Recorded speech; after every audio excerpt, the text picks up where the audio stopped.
जज्बात बदल सकते हैं, दिल बदल सकते हैं, जज्बात बदल सकते हैं, इस मुल्क के फिक्र व ख्यालात बदल सकते हैं, दौरे मौजूद के दिन रात भी बदल सकते हैं। तुम बदल जाओ यारो तो ये हालात बदल सकते हैं।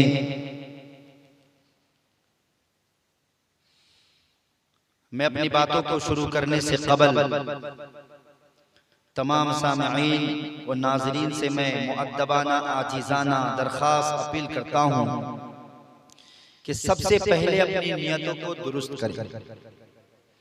क्या हम आए हैं, क्या कहाँ आए, किस लिए आए, क्यों आए, ये मजलिस किसकी है, यहाँ पर क्या बातें होगी। सबसे पहले अपनी नियतों को दुरुस्त करें, क्योंकि दीनी प्रोग्राम, दीनी मजालिस अगर वो नियत खालिस के साथ ना हो तो मुआखज़ा व पकड़ का जरिया बन जाता है। इसलिए मैं तमाम हजरात से खुसूसन अपनी माँ बहनों से दरख्वास्त करता हूँ, क्योंकि यहाँ पर तो बच्चे ही हैं, सिर्फ बड़े कम हैं और मस्तूरात मुझे ज्यादा नजर आ रही है। इसलिए मैंने अपने तकरीर के हैंडल को मोड़ दिया।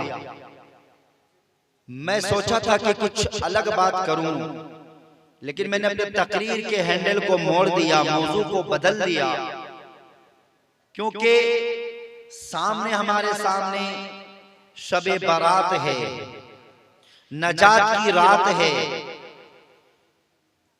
शबे बारात में हमें क्या करना है, क्या नहीं करना। शबे बारात किसे कहते हैं, माह शाबान को शाबान क्यों कहा जाता है, आज मैं इंशाअल्लाह इन बातों पर रोशनी डालूंगा। रब से बदस्त बदुआ हो कि अल्लाह तबारक व तआला मेरी ज़बान से ऐसी बात निकाले जो मेरे लिए, आपके लिए, कायनात के लिए, सामईन के लिए हिदायत का जरिया हो, फायदा हो, मुफीद हो। अल्लाह तबारक व तआला से दुआ कीजिए कि अल्लाह तबारक व तआला हमारी ज़बान से ऐसी बात निकाले जो मेरे लिए भी फायदामंद हो, आपके लिए फायदामंद हो, क्योंकि कहने वाला भी मोहताज है, सुनने वाला भी मोहताज है। मैंने सबसे पहले कहा, अभी मैंने अपनी बातों को शुरू नहीं किया, सबसे मैंने पहले कहा कि कोई भी काम करो तो सबसे पहले 3 नियत करनी है कि काम क्यों कर रहे हैं, किसके लिए कर रहे हैं और काम क्यों मैंने किया। ये 3 नियत होनी चाहिए। सबसे पहली नियत यहाँ होनी चाहिए कि दीनी मजलिस में हम बैठे हैं, ध्यान से सुनेंगे और उस पर इंशाअल्लाह अमल करेंगे। अल्लाह के लिए सुनेंगे और उस पर अमल करने की कोशिश करेंगे। अगर नियत खालिस होगी, नियत ठीक होगी, अगर अमल एक भी हो तो नियत की बुनियाद पर मेरा रब पूरा अजर देगा। सहाबा किराम रज़ियल्लाहु ताला अन्हुम अजमाइन की जिंदगी से हमें पता चलता है। मैं अपनी बातों के तरफ जाने से कबल मैं आपको एक वाकया बताना चाहता हूँ। अबू बकर सिद्दीक रज़ियल्लाहु ताला अन्हु का दौरे खिलाफत है। अबू बकर सिद्दीक रज़ियल्लाहु ताला अन्हु खलीफा हैं, मदीना मुनव्वरा में मौजूद है। मदीने का मामूल था, दस्तूर था कि जितने गुराबा होते थे, जितने यतीम होते थे, जितने मसाकिन होते थे, मोहताज होते थे, उनका नाम एक तरफ लिस्ट में लिख दिया जाता, फिर इसमें नोट कर दिया जाता था और उनको टांग दिया जाता। उनके सीधे में उन लोगों का नाम दर्ज किया जाता, उन लोगों का नाम लिखा जाता जो उनके मुआविन है, मददगार हैं। साइड में कि फला बस्ती में, फला मोहल्ला में कोई यतीम है, उसकी खिदमत कौन करेगा, इधर लिखा हुआ रहता था। बेवा औरत है, उसकी खिदमत कौन करेगा, कोई गरीब है, उसकी मदद कौन करेगा, इस तरह फहरिस्त लिखा हुआ था, चार्ट लिखा हुआ टंगा था। एक मर्तबा उमर फारूक रज़ी अल्लाह ताला अन्हु तशरीफ ले गए, अबू बकर सिद्दीक रज़ी अल्लाह ताला अन्हु के दरबार में तशरीफ ले गए। खलीफा अबू बकर सिद्दीक हैं, सरदार अबू बकर सिद्दीक हैं, बादशाह अबू बकर सिद्दीक हैं। तशरीफ ले गए उमर फारूक रज़ी अल्लाह ताला अन्हु, चार्ट में निगाह पड़ गई, पर्चे में निगाह पड़ गई, देखा लंबी फहरिस्त गए, तमाम मदीने के गुरबाओं का नाम मौजूद है, तमाम मसाकिन का नाम मौजूद है, तमाम बेवा का नाम मौजूद है, तमाम जितने मोहताज हैं सबका नाम मौजूद है। साइड में उनकी मदद करने वाले, उनकी खिदमत करने वाले का नाम भी लिखा है। लेकिन एक बूढ़ी माँ है जिनका सिर्फ दो काम है, पानी भरना, झाड़ू देना। वो बड़ी माँ के कोई बेटे नहीं, ना शौहर है, ना बेटा है, ना बेटी, मजबूर है, मोहताज है। उनके नाम के सीधे में किसी का नाम मौजूद नहीं। उमर फारूक रज़ी अल्लाह ताला अन्हु ने दिल पे ठान लिया, दिल पे इरादा कर लिया, दिल पे सोच लिया कि सब लोगों के साइड में खिदमत करने वाले, मदद करने वालों का नाम लिखा है, मगर ये बूढ़ी माँ के सीधे में किसी का नाम नहीं है। इस बूढ़ी माँ की खिदमत मैं करूंगा। नाम पुकारा नहीं, नाम दर्ज नहीं कराया, नाम लिखाया नहीं, दिल दिल में ख्याल कर लिया। मैं बताने चला कि नियत की कितनी बड़ी, नियत खालिस नियत की जो है कितनी बड़ी फजीलत है, कितना फायदा है। ओ मेरे माओ, ओ मेरे भाइयों, ओ मेरी बहनों, सुनो, कान खोलकर सुनो। उमर फारूक रज़ी अल्लाह ताला अन्हु नियत कर लिए, दिल में ठान लिए कि मैं इस बुरी माँ की खिदमत करूंगा। पुकारा नहीं, नाम लिखवाया नहीं, दर्ज नहीं करवाया। उसके बाद वहां से वापस आ गए। पूरा का पूरा एड्रेस लिखा था, ठिकाना लिखा था, डाटा लिखा था। मिसाल के तौर पर एग्जाम्पल देता हूँ, मिसाल देता हूँ। वाक़े तो मदीने का है, मैं मिसाल साबला का देने चला। मिसाल के तौर पर लिखा था, इलाही पाड़ा की कोई बेवा बूढ़ी है जिसका शौहर भी नहीं है, इसका बेटा भी नहीं है, इसके बेटे भी नहीं है। नीचे लिखा हुआ है इसके दो काम है, एक झाड़ू लगाना और एक पानी भर के लाके देना। पानी सामने मौजूद नहीं था, पानी दूर से लाना पड़ता था। बेचारी बूढ़ी बीमार औरत है, बेचारी बूढ़ी है और माजूर है, इतना दूर से पानी नहीं ला सकती। इसलिए उमर फारूक रज़ी अल्लाह ताला अन्हु ने दिल पे ठान लिया कि मैं इनकी खिदमत मेरे जिम्मे है। उसके बाद रात को, सुबह रात कट गई, सुबह की नमाज पढ़ के उमर फारूक रज़ी अल्लाह ताला अन्हु बूढ़ी माँ के घर पे पहुंचे। जाके कुंडी खटखटाए, अंदर से आवाज आई, मनंदा कौन है?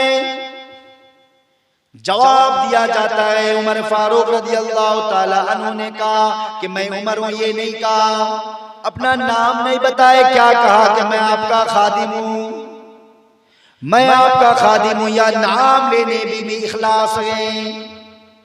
उमर फारूक रज़ी अल्लाह ताला अन्हु ने कहा कि मैं आपका खादिम हूँ। अंदर से आवाज आती है, बुरी माँ ने दरवाजा नहीं खोला, अंदर से आवाज देती है, खिदमत करने वाला खिदमत करके चला गया। उमर फारूक रज़ी अल्लाह ताला अन्हु को बड़ी हैरत हुई, कितना सवेरे कौन आया और उस चार्ट में नाम किसी का नहीं था। और ये बूढ़ी माँ कहती है कि खिदमत करने वाला खिदमत करके चला गया। खैर, दूसरे दिन, पहले दिन आए थे नमाज सुबह के बाद, नमाज़े सुबह के बाद, दूसरे दिन तहज्जुद के बाद पहुंचे। तकरीबन रात के 2:30-3 बजे उमर फारूक रज़ी अल्लाह ताला अन्हु तहज्जुद की नमाज से फारिग हुए। फारिग होकर फिर बूढ़ी माँ के घर पे पहुंच गए। अंदर से, बाहर से कुंडी खटखटाई, आवाज आई, मनंता कौन है? उमर फारूक रज़ी अल्लाह ताला अन्हु ने जवाब दिया, मैं आपका खादिम हूँ। अंदर से जवाब मिलता है, खिदमत करने वाला खिदमत करके चला गया। उमर फारूक रज़ी अल्लाह ताला अन्हु को बड़ा ताज्जुब हुआ, बड़ी हैरत हुई। कल सुबह के टाइम आया तो जवाब मिला, खिदमत करने वाला खिदमत करके चला गया, और आज आया, आज भी जवाब मिला, खिदमत करने वाला खिदमत करके चला गया। कौन है? वहां तो नाम किसी का नहीं है, फिर ये कौन आता है खिदमत करने के लिए? खैर वो भी थे उमर फारूक, वो भी चुप बैठने वाले में से नहीं थे। तीसरे दिन उमर फारूक रज़ी अल्लाह ताला अन्हु, मेरे माँ बहना ध्यान से सुनिएगा और मेरे भाइयों भी, तीसरे दिन उमर फारूक रज़ी अल्लाह ताला अन्हु ईशा की नमाज से फारिग होकर, खाना होना से फारिग होकर, ईशा की नमाज से फारिग होकर रास्ते के किनारे आके बैठ गए, चुप कर देखते हैं। सुबह के वक्त पहुंचा तो खिदमत करने वाला खिदमत करके चला गया। दूसरे दिन ताज्जुद के बाद पहुंचा तो जवाब मिला कि खिदमत करने वाला खिदमत करके चला गया। अब ईशा की नमाज के बाद रास्ते में जाकर चुप कर बैठ गए। अब देखते हैं, मिसाल के तौर पर इस मोहल्ला में उस बूढ़ी माँ का घर है। उमर फारूक रज़ी अल्लाह ताला अन्हु उस टर्निंग में चुप कर मस्जिद की तरफ उस साइड में बैठ गए, ताकि देखते हैं कि कौन आता है खिदमत करने के लिए। वहाँ पर्चा में नाम तो किसी का नहीं था, अब कौन आता है खिदमत करने के लिए देखना गए। उमर फारूक रज़ी अल्लाह ताला अन्हु चुप कर बैठे हुए थे। रात का सन्नाटा हो चुका था, सारे लोग सो गए थे, किसी की आवाज तक नहीं थी। तकरीबन रात का 12 बज रहा था, रात के 12 बज रहे थे। उमर फारूक रज़ी अल्लाह ताला अन्हु चुपचाप रास्ते के किनारे बैठे थे। अचानक क्या देखते हैं, कोई आदमी है आहिस्ता आहिस्ता एक पा दो पा करके आ रहा है, पैर में जूता तक नहीं, चप्पल तक नहीं। साधेरे अंधेरी रात ही, घंघोर अंधेरा था। उमर फारूक रज़ी अल्लाह ताला अन्हु पहचान ना पाए। जब करीब होने लगे, आहिस्ता आहिस्ता करीब होने लगे, उमर फारूक रज़ी अल्लाह ताला अन्हु ने उनको ध्यान से टिकटिकी बांध कर देखा। तो देखने के जब सामने आए, फौरन पूछा, कौन हो तुम? आप कौन हो? जवाब मिलता गए, ओ मेरी माँ, ओ मेरी बहनों, खलीफा मुस्लिम है, बादशाह मंत्री है, लेकिन रात के 12 बजे बुढ़ी माँ की खिदमत करने के लिए, झाड़ू लगाने के लिए जा रहा है, बुढ़ी माँ के पानी भरने के लिए जा रहा है। उमर फारूक रज़ी अल्लाह ताला अन्हु ने पूछा, आप कौन है? काना अबू बकर। क्या कहा? मैं अबू बकर हूँ। अबू बकर कौन थे? अबू बकर कौन थे? खलीफा थे, खलीफा थे, और चल रहे हैं बुढ़ी माँ की खिदमत करने। खिदमत क्या? पानी भरना, झाड़ू लगाना। नाम तो लिखा हुआ नहीं था, फिर खिदमत के लिए अबू बकर सिद्दीक रज़ी अल्लाह ताला अन्हु कैसे आए? उमर फारूक रज़ी अल्लाह ताला अन्हु जब सामने पहुंचा, अबू बकर सिद्दीक रज़ी अल्लाह ताला अन्हु ने कहा, उमर तुम यहाँ पर कैसे हो? नामिरुल मोमिनीन, मैं आपके दरबार में पहुंचा था, आपकी खिदमत में हाजिर हुआ था। मैंने पर्चा देखा था, मेरी निगाह पर्चा पर पड़ी थी। मैंने देखा कि बुढ़ी माँ की खिदमत की जिम्मेदारी किसी के ऊपर नहीं है। मैंने दिल में ठान लिया था कि मैं बुढ़ी माँ की खिदमत करूंगा। लगातार 3 दिन आता रहा, जवाब मिलता रहा कि खिदमत करने वाला खिदमत करके चला गया। मैं देखने के लिए बैठा था, कौन है खिदमत करने वाला? अबू बकर सिद्दीक रज़ी अल्लाह ताला अन्हु ने कहा कि ओ उमर, सुन ले, मैं इस बुढ़ी माँ की खिदमत को अपने जिम्मे लगा रखा हूँ। खिलाफत का काम अंजाम देना पड़ता है, जिम्मेदारी मेरे ऊपर है। पूरे दिन काम में मशगूल रहा करता हूँ। सुबह को टाइम नहीं मिलता, दोपहर को टाइम नहीं मिलता, असर को टाइम नहीं मिलता, मगरिब में टाइम नहीं मिलता। इसलिए मैं सारे काम को अंजाम देने के बाद जब सारे लोग सो जाते हैं, रात के 12 बजे मैं आता हूँ, बुढ़ी माँ के घर में झाड़ू लगाता हूँ, पानी भर के फिर बुढ़ी माँ को सुलाकर आराम से मैं जाता हूँ। उमर फारूक रज़ी अल्लाह ताला अन्हु ने कहा, अमीरुल मोमिनीन, ये तो बात समझ में आ गई, कि खिलाफत का काम अंजाम देते हैं, आपको टाइम नहीं मिलता। लेकिन ये बात समझ में न आई कि आप इतनी रात को आए और पैर पे चप्पल भी नहीं, पैरों में चप्पल तक नहीं। अबू बकर सिद्दीक रज़ियल्लाहु ताला अन्हु ने कहा, उमर चप्पल इसलिए नहीं पहनता हूं, उस जमाने में खड़ाम होता था, ठकास ठकास, जब चलेंगे तो आवाज होगी ठकास ठकास। अबू बकर सिद्दीक रज़ियल्लाहु ताला अन्हु ने कहा, उमर मैं चप्पल इसलिए नहीं पहना हूं ताकि मेरे चप्पल की आहट से, आवाज से लोगों की नींद खराब ना हो जाए, लोगों की नींद खराब ना हो जाए, लोगों को तकलीफ ना हो। वो मेरी माँ, मेरे बहनों, मेरे भाइयों, या अबू बकर सिद्दीक रज़ियल्लाहु ताला अन्हु जो इतना ख्याल रखते हैं कि मेरी चप्पल की आवाज से किसी की नींद खराब ना हो जाए, यह है इखलास, यह है इखलास। अल्लाहु अकबर, अल्लाहु अकबर। एक मर्तबा हुज़ूर पाक सल्लल्लाहु अलैहि वसल्लम ने आयशा रज़ियल्लाहु ताला अन्हा और हुज़ूर पाक सल्लल्लाहु अलैहि वसल्लम आपस में गुफ्तगू कर रहे थे, बातें कर रहे थे। आयशा रज़ियल्लाहु ताला अन्हा ने पूछ लिया किससे? हुज़ूर पाक सल्लल्लाहु अलैहि वसल्लम से, अब्बा मैं एक सवाल करना चाहता हूँ। न पूछो क्या, मेरे सरताज, मेरे शौहर। आयशा रज़ियल्लाहु ताला अन्हा हुज़ूर पाक सल्लल्लाहु अलैहि वसल्लम की बीबी थी। तो आयशा रज़ियल्लाहु ताला अन्हा ने कहा, मेरे सरताज या रसूलुल्लाह सल्लल्लाहु अलैहि वसल्लम मैं एक सवाल पूछना चाहती हूँ, न पूछो क्या पूछना चाहती हूँ। आयशा रज़ियल्लाहु ताला अन्हा ने पूछा, या रसूलुल्लाह सल्लल्लाहु अलैहि वसल्लम मेरे अब्बा की नेकी ज्यादा है न ये आसमान में जो तारे हैं वो ज्यादा है? क्या पूछा?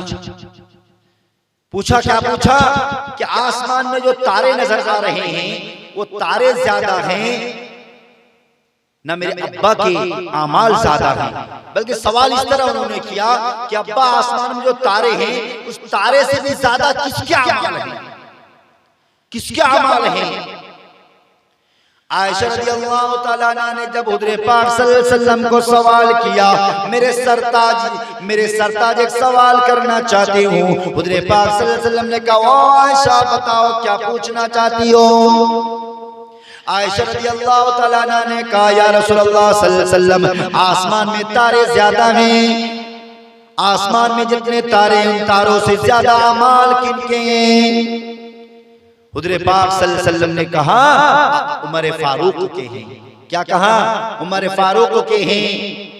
आयशा रज़ियल्लाहु ताला अन्हा की निगाह नीचे हो गई,